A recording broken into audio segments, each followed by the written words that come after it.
Member for Kew. Speaker, voluntary assisted dying is surely one of the most profound, complex and ethical challenges that we will grapple with in this chamber. The legislative framework we put around a person's ability to choose the manner of their passing goes to the very heart of how we as Victorians value life, dignity, compassion and personal choice.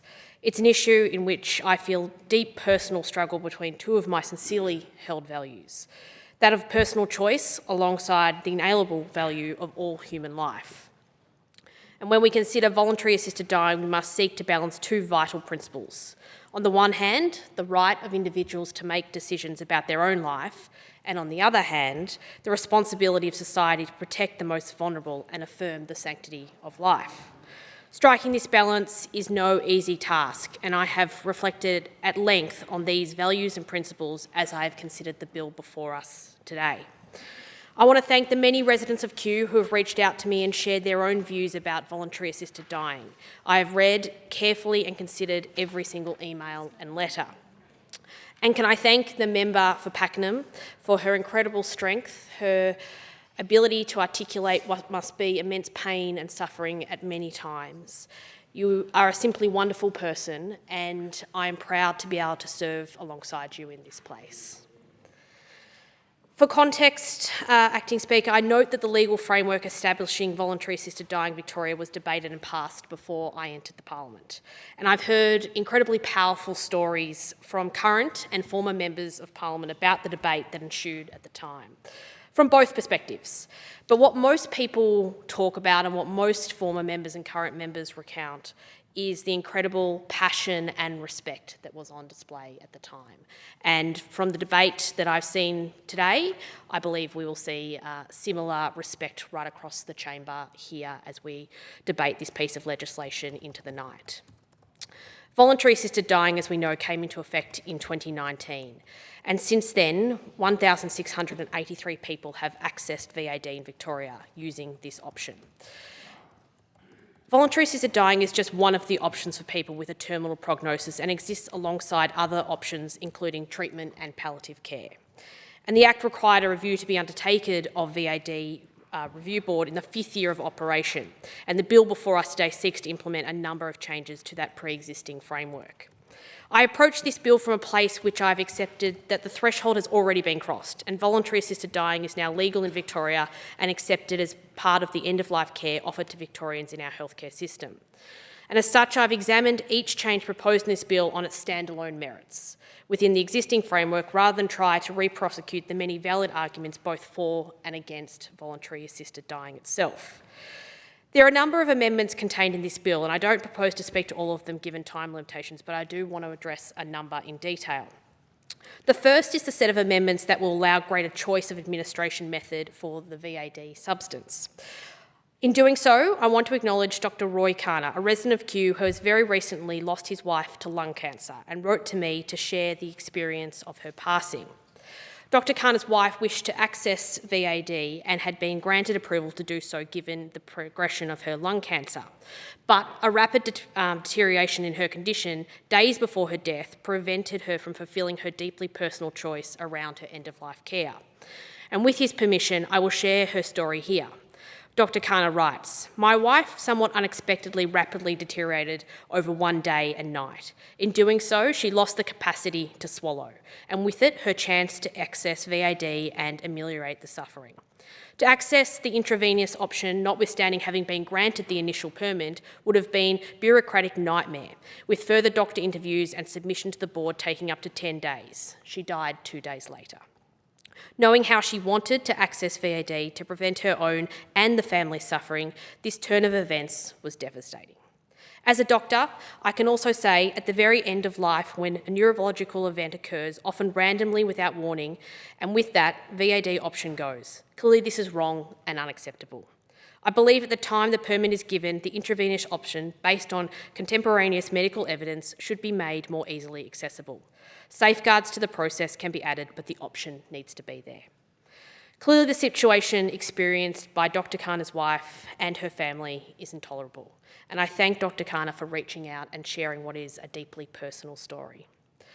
Previously, this chamber has voted to make VAD legal for Victorians. They did so in the belief there is inherent dignity in allowing people to choose to reduce their own suffering and the suffering of their families at the very end of their life. But overly complex rules around accessing VAD are not giving effect to the intent of that legislation. This particular amendment before us today seeks to resolve this clear failure of the framework, and I'm pleased to offer my support for it. No Victorian family should endure what Dr. Khanna endured, where final wishes cannot be granted due to bureaucracy. I'm now going to turn to the second aspect of the bill that I wish to address, namely the requirement for doctors to provide minimum information about VAD to patients who request it. Acting Speaker, I do have deep concerns about this measure. I'm incredibly uneasy with the idea that healthcare professionals who conscientiously object to VAD should be forced to provide information about it to patients.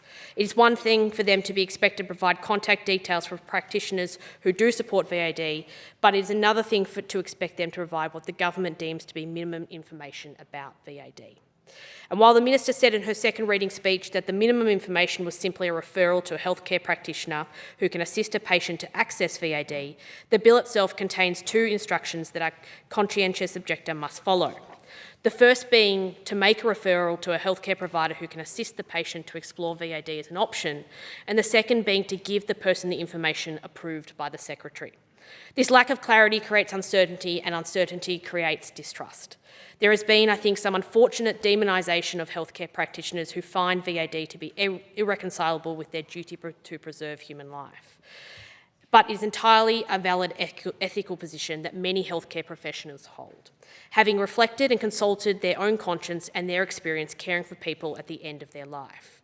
And I feel it is wrong for these healthcare practitioners to have their sincerely held views so disregarded. And that is why I will be shortly circulating amendments that will ensure conscientious objectors need only provide contact information for the statewide Care Navigator service and the relevant Department of Health website. I believe this is a sensible middle ground reform and allows patients seeking VAD to still access information about its availability without asking conscientious objectors to provide unspecified information from the Secretary of the Department of Health.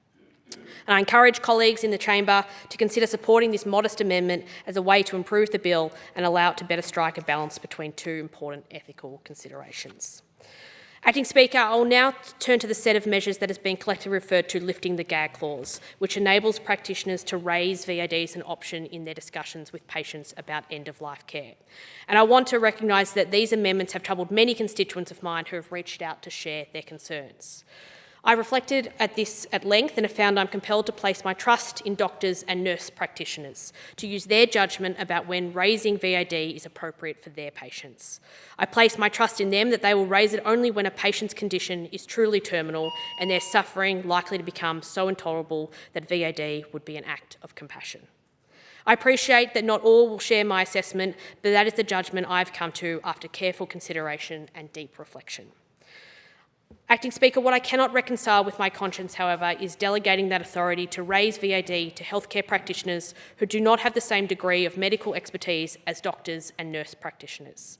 The definition of a registered health practitioner who is not a medical or nurse practitioner is incredibly broad and raises concerns about these discussions taking place in inappropriate settings. I believe these conversations should only be had with medically trained professionals, with doctors and nurse practitioners.